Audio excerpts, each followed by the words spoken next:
people that is their panel digitally, and it's across.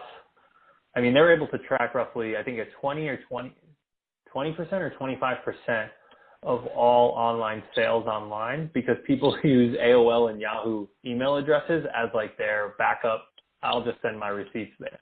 What that does is it collects an immense amount of data for them to be able to do their own sales list studies, their own surveys. If somebody purchases it, I wouldn't discount them, especially now that Verizon is part of it.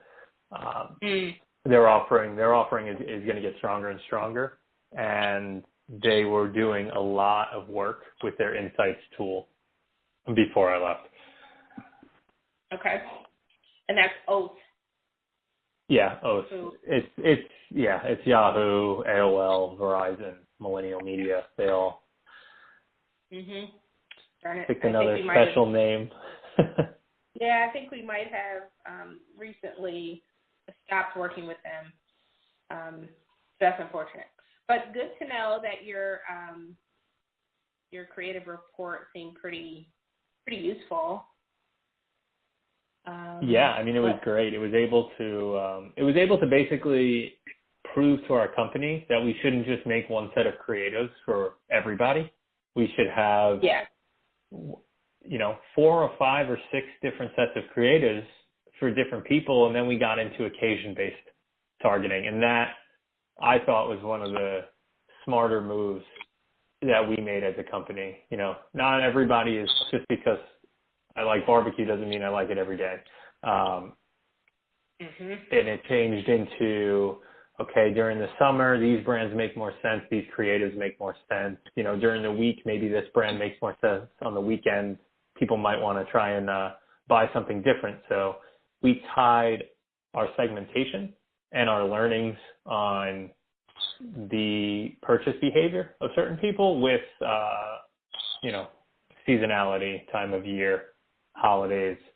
And that we saw when we combined segmentation and occasions, our ROI improved even more.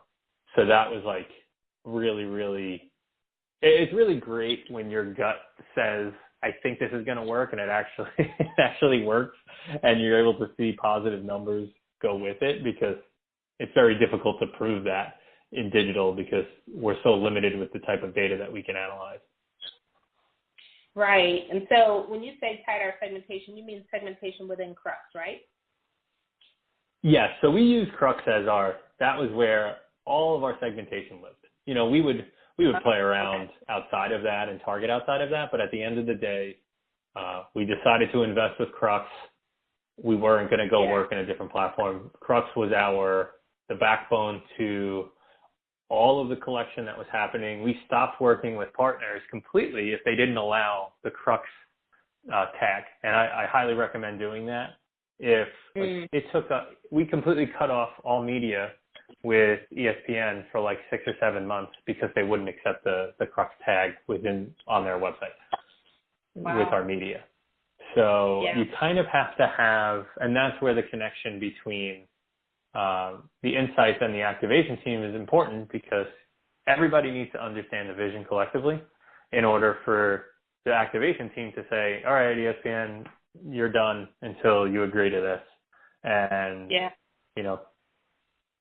put the commitment aside because it's more important. Start adding in to insertion orders, or, whenever it's time, come January when we have to re-up a lot of the contracts, put mandate having the Crux technology within all creative on their website as part of it. And they'll probably just sign and not realize that they agreed to it. And then once you throw your legal team into it, it's much easier. So.